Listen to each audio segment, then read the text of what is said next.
This video is to introduce you and give the first Jnana Insight. So from the Drig Drishya Viveka.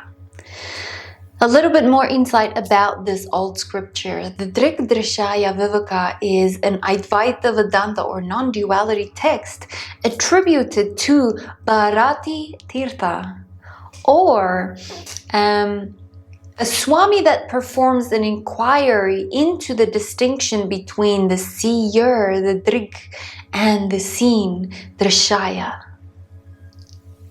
So, embodiment of non-duality.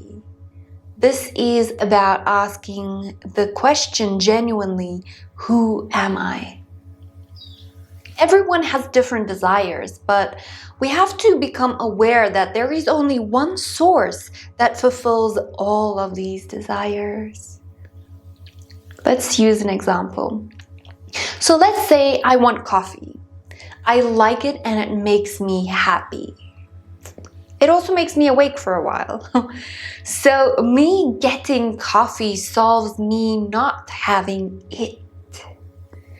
If I have 1 cup of coffee, I am happy. 2 cups, maybe even still. How about if I have 3, 4, 5, even 6 cups in a row? Will that still make me happy, satisfied, blissful? So then how can the same thing that I want also provide me with oversaturation?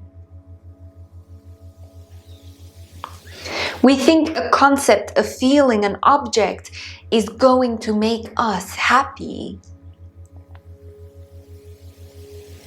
But the thing is, dear one, your misery doesn't end due to a change in location or a change in a happening or phenomena. Change of location or phenomena has the ability to satisfy you temporarily. For example, me moving from Amsterdam to Mexico. The misery of Amsterdam does not exist in my world anymore, but Mexico's problems still do. You see, it is an embodiment program.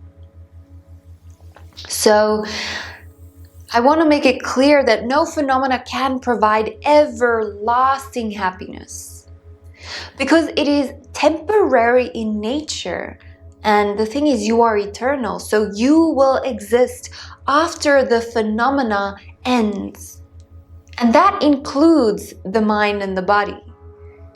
So I'm not saying that a phenomena cannot bring you temporary happiness, because it can, but everlasting, no.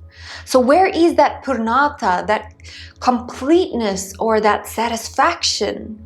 The rishis present life in a different way. It is not in the world of experience of objects. I would like to take a moment to elaborate first what the word rishis means, as this is a term used in Hindu culture. So even though a lot of people denote Hinduism as a religion, it is actually a way of life. It is a way of science, living life through science. Hinduism rests on a set of spiritual texts called the Vedas. So even though the rishis would never take credit for spreading knowledge of the Vedas, they were the ones who shared the knowledge found in the Vedas. They shared even before writing was a thing. So verbal communication, sharing through presence, sharing through circles and rituals and ceremonies. Rishis is the name that is given to a highly evolved being that are spiritual scientists. The word Ri means sound, and since they were the first to hear the sound of the eternal vibrations, they were named the rishis, the hearer of sounds. There are also explanations that they are the awakened masters. So for any further details on this matter, please click on the link below in the reference, and I am sure that that will satisfy your need to just look deeper into this matter if that is of interest. So let's get back to the experiencing. Experiences are all momentarily because they have a beginning and they have an end. It can provide short insights to happiness, but not eternal. Consistent happiness is not in the external. You are that what you are looking for. We are trying to remove sorrow from our lives. So wanting coffee, it removes the sorrow of not having coffee, does not remove the sorrow of everything else. So you remove the misery of not having it. It is that one specific sorrow that it solves temporarily. So eradicating misery from our lives by adding more things that are impermanent or not everlasting causes us to never really eternally feeling happy, and misery still remains. So allow me to expand on this example from my own story before I experience what is called by many as real awakenings. When I returned to South Africa after my first ever solo travel internationally at the age of, I think I was 25, I felt even more out of place than before leaving.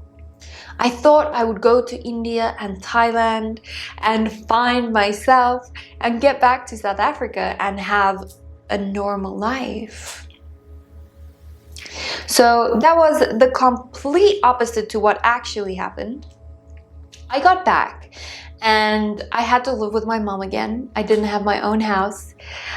So all of those triggers and her getting on my back for getting a real job because teaching yoga and putting crystals on people, or as she would understand it, rocks on people while I hold my hands over them is not a real job. So neither is it making money. Understandably, she really cares about me. She wants what she thinks is the best for me. So here's where the pattern started revealing itself without any recognition from my part yet. I can see that now. So I had some savings from when I worked as a medical representative, and I also organized my pension fund to pay out because who cares about having a pension fund in your 20s? Let's just be serious for a while. Okay, so I was already planning my next trip to Europe. I met someone in Thailand and the connection was stronger than anything that I have ever felt or experienced up to that point in my life. So this desire to travel will kill two birds in one go. My desire for love to be fulfilled and also my desire to travel and hopefully fit in to this new version that evolved through my previous travels or just the layers that fell off. In this new place, I don't have to be who everyone else thinks I am based on my past experiences and actions. So in the Netherlands, I could be who I wanted to be at that stage. So skip a few stories and I moved to the Netherlands. I get there and forgot that I travel, I'm taking myself with me. Does that ever happen to you, trying to run away from yourself? Meaning that I also took my perceptions, I took my problems, my insecurities and my critics with me. So now the problems of South Africa was no longer present, but based on myself still being present, new problems arose. Or was in the same It was different faces, but the same problems behind those faces. I was dating the person I thought was the love of my life, and it was basically the best and the worst thing that had ever happened to me, this character. I was stressed about money, but I got along fine with the babysitting money I made, and I also started teaching yoga at a few yoga studios in Amsterdam. So I had the expectation that moving to the Netherlands would solve all of my problems. Funny, isn't it? Okay, so I would live happily ever after. Ain't that sweet little bit that we have been programmed with to strive after? The problem was never South Africa. My mom, my job, my partner, my money. It was myself, me, I. I was expecting external things to make me happy. So I was basically ignoring and dishonoring my innate fragrance of happiness, which permeates from my essence like the fragrance of a rose. It is undeniably when smelled. It is almost like placing conditions on that very rose, that the rose only smells like a rose when the sun shines, when it's 27 degrees out, and there are 9 other roses with bees and birds keeping it company. Then the rose smells without any thorns present, nor any insects. And this is what I call conditional happiness. When in truth, the rose always smells like a rose. So something so many of us label as unconditional happiness. Unconditional happy means you smell like a rose because you are a rose. No matter what conditions present themselves. You get that? It means you are happy, regardless of the conditions of what is happening in the story, what is happening in the world. This is not something most people are willing to admit. But very, very few people are willing to embrace their rose fragrance no matter the conditions. Isn't that absolutely crazy?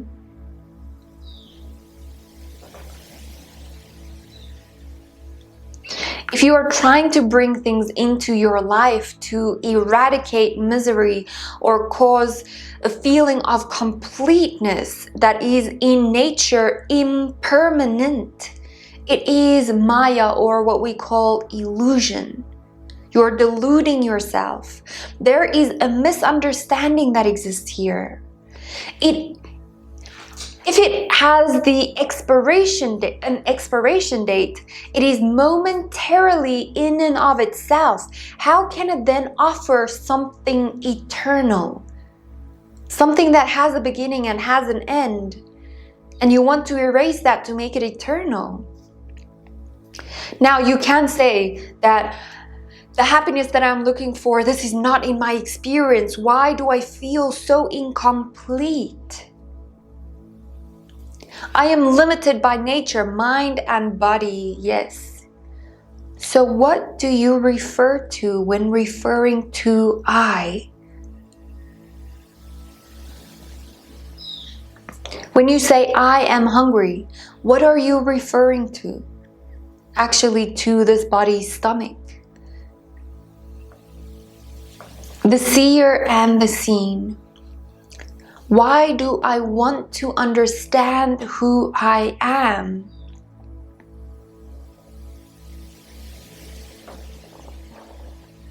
This is an object to my experience. Example, a bracelet has a particular shape, weight, feeling, texture. Is this body you? No, it is not. It is still an object of your experience. It has a shape, a gender, a form, a color, a weight. You experience your body. You know your body. If this body is an object of experience for you, are you this body? Why is it not you? Because you are experiencing it. Is the mind you? No, because you can experience the mind. The mind is still a variable. Or a variable. You experience love, doubt, ecstasy, disgust. I love you. Who are you referring to? The mind falls in love with an object of experience. Is it that I am in love? Or the mind superimposing an experience onto an object? In this case, another body, another person, another personality. Let me share another insight from this love story I experienced with my Dutch ex. When we were happy, the dictionary could have placed a photo of us under the description of in love. No jokes here.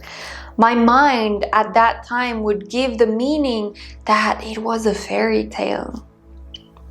We met on a train station in Thailand. I'm from South Africa, he is from the Netherlands. We visit each other from across the world, travel to Australia together, split up, and then get back together. Yes, girl moves to boy, and they are completely in love. All of that was the way that my mind was interpreting the relationship. Also interpreting this relationship of the happy moments. And then I have to add the bitter pill truth. When things were bad, they were really bad, toxic, bad without the willingness or even, I want to say, the capacity to see. I was left behind in streets of cities I didn't know. I was verbally abused and shoved. And once triggered, I was a verbal bomb myself.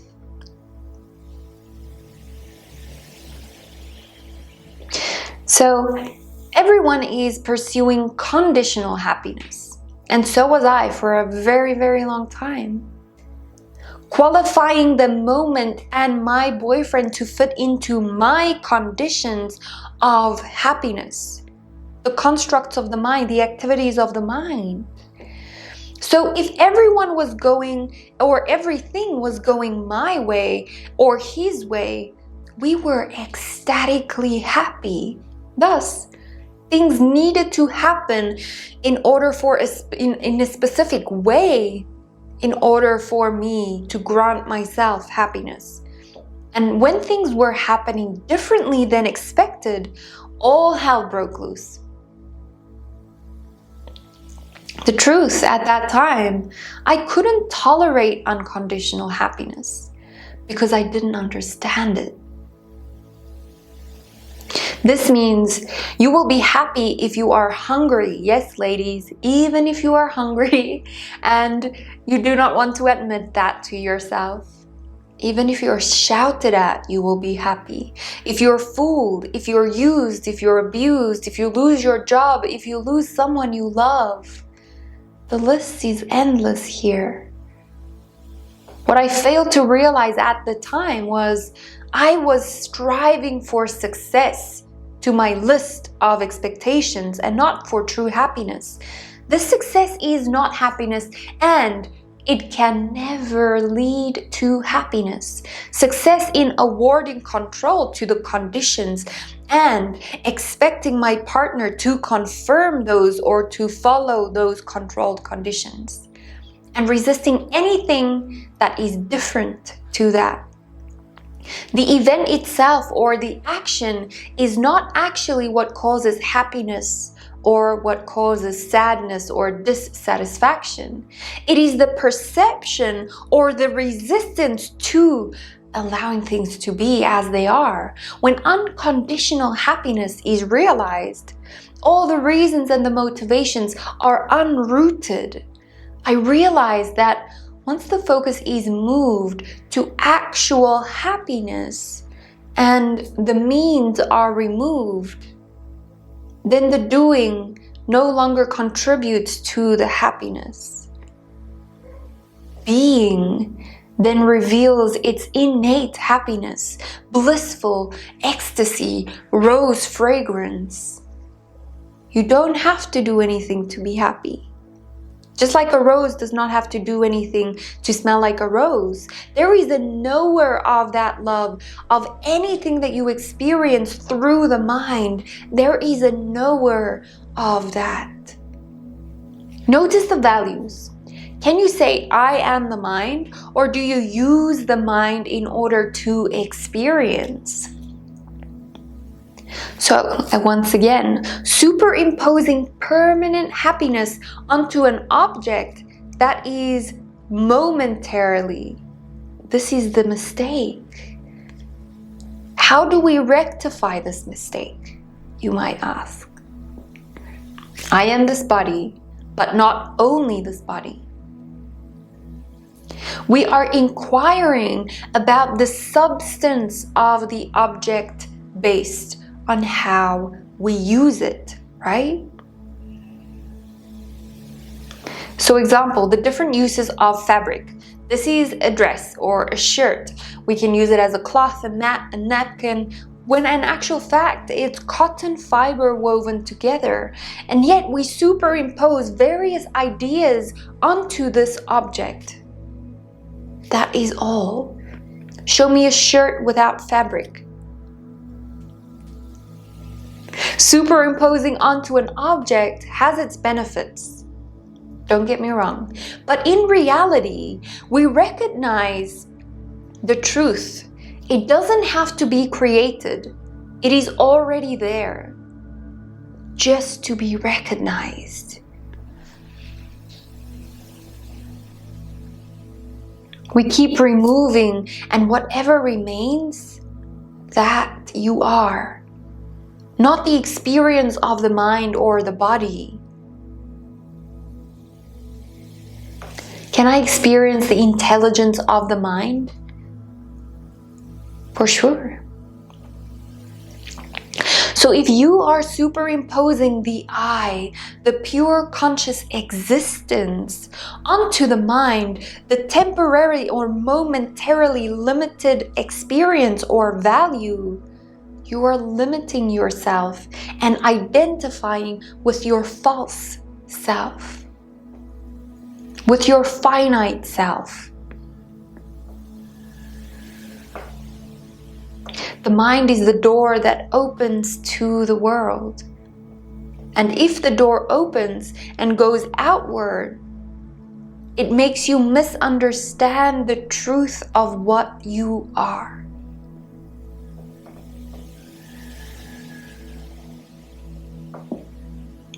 So through this door, you experience a play of the 5 elements.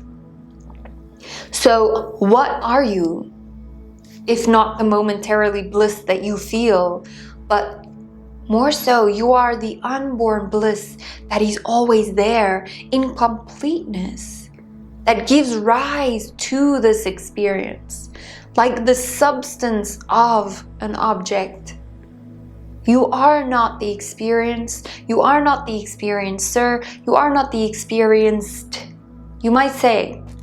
Once again, so that bliss and completeness that you are talking about, Carla, this is not in my experience. You are also correct, because it cannot be experienced. It is the truth beyond or before any experience. You are trying to make what you are and turn it into an experience. This already happened, dear one. You are already human. This is called a human being. It happened. And this is impermanent. So don't look for the experience of what you are. It is to be understood and recognized only. I know. That's it. There is no need for the world to recognize you for what you truly are. as long as you recognize it. And then you see the world as it is instead of what you think or expect it to be based on experience.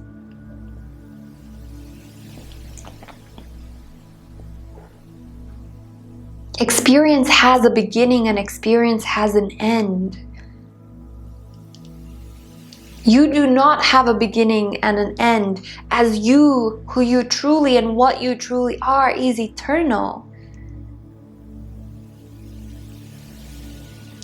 So can you recognize that yes, we get to experience aspects of ourselves through this human, through this woman in my case. But I am not seeking for my true self in an experience alone. I am recognizing that it is because of me, or this true self, that the experience can arise within it.